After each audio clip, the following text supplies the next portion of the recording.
Welcome to Dialogue Editing for Motion Pictures. The last video focused on what you must get from the picture editor in order for your job to go smoothly.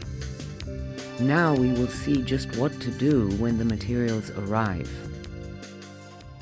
You just got the OMF. What do? You start cutting? No, not quite. I know you want to cut. You're behind schedule, the deadline is looming. You're ready to go. You've been waiting for 2 weeks while this picture is supposed to be coming.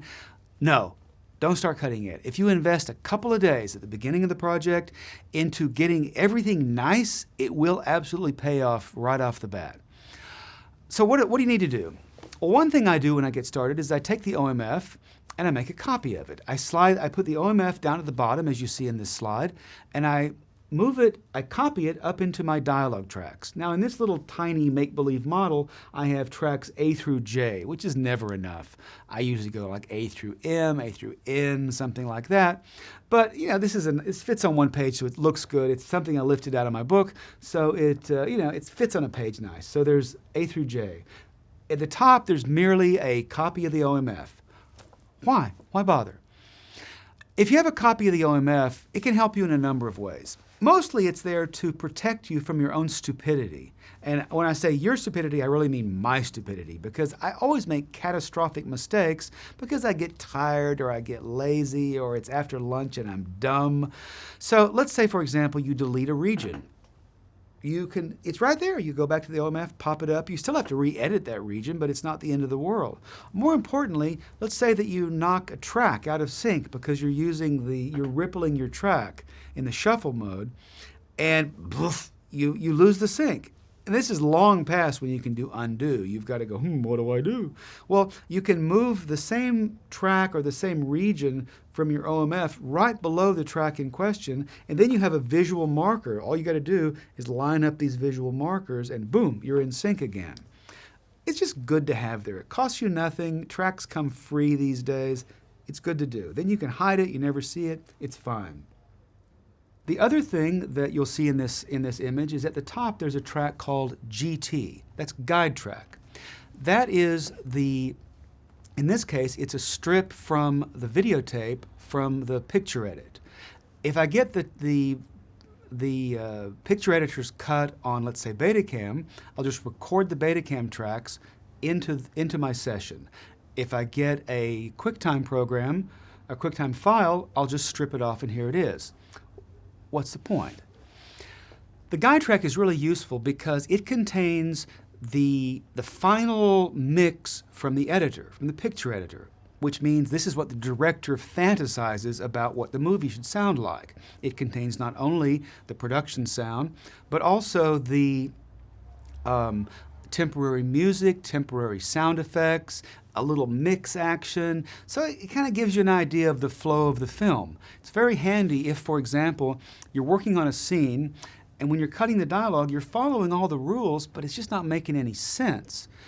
By looking at the guide track, you can see, oh yeah, they lowered the dialogue here and they brought up the music, and I see, that's what he's thinking. Or you could look at a scene and see, you think that the focus of the scene should be on this character, but the director thought the focus should be here. So by looking at the guide track, you can kind of rearrange your cut so the focus of the scene is what the director wanted. Handy thing to have. Something else, another bit of kind of housekeeping you need to deal with when you first get started is to go through your tracks and to determine what is dual mono, meaning if you have a stereo pair and both tracks have the same thing, that's called a dual mono. Other tracks, you have 2 tracks and there's different material. That's not dual mono. Why should you care? Well, first of all, why does it happen? Back when people recorded directly to 2-track sources or 2-track recording media like DAT, it was very common for the sound recordist, if it was a mono boom shot with no other material, to put both tracks, to put the same material on both channels, just as a safety, or really it was more of a habit. But then if there was a shot where you had a boom on one channel and let's say 2 radio mics mixed together, that'd be on the other channel. Some people still do that, some people don't. But if you run into dual mono, get rid of one side or the other. The fastest way to do that is not to look at all the channels and see, yep, they look the same, or listen and go, yeah, they sound the same, because you'll go nuts. It'll wear you out, and that's like getting worn out over something that's dumb. Get worn out over something good. Don't get worn out over something bad. It's like, if you like loud music, okay, lose your hearing over your favorite rock and roll. But don't lose your hearing because you're standing next to the bus stop and the bus's brakes are whining and you don't have the sense to cover your ears. Pick what you're going to lose your hearing over. Anyway, the fastest way to get rid of dual monos, or to determine, is to put a zero latency plug-in on one of the channels, flip the phase, and just play them. If they're the same, they're going to phase cancel. Then you can delete one side or the other. If they're not the same, you'll hear them both. There'll be no change. Don't do anything. Don't listen, oh, this is a better mic. Oh, this doesn't sound as good. No, don't do it. At this point, you don't know enough about the scene to know if you can lose one channel or the other. So all you're doing at this point is dual channel, yes, delete one. Not dual channel, don't do anything. Next, something else that's very useful before you get started is to mark the scene boundaries. Where does a scene start? Scenes are sort of the basic organizational building block of a film. It's how films are organized.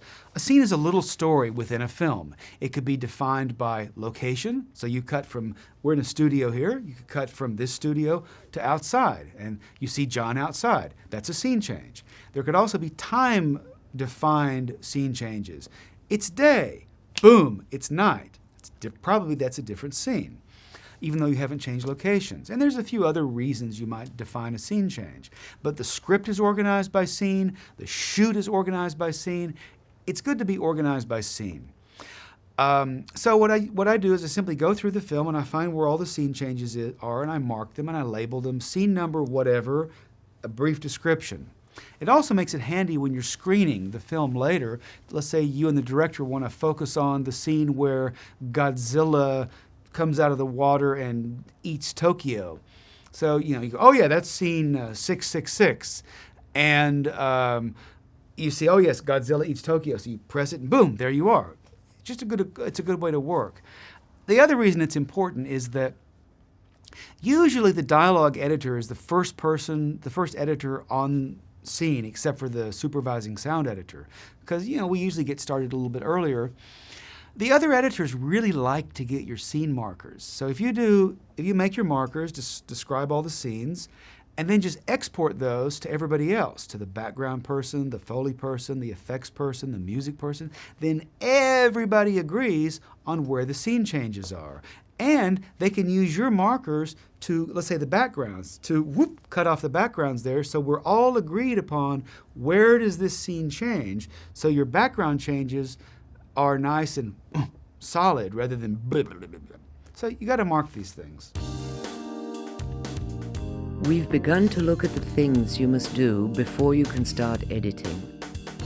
By taking a bit of time to copy the OMF tracks, import the picture editor's guide track, eliminate dual mono regions, and mark the beginning of scenes, you will save time and reduce stress while you edit.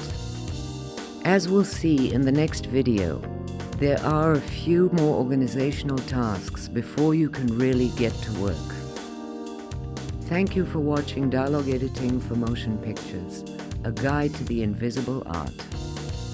This series is produced by the Sela Yaniv School. Dialogue Editing for Motion Pictures, a guide to the invisible art, is available from Amazon and other online booksellers.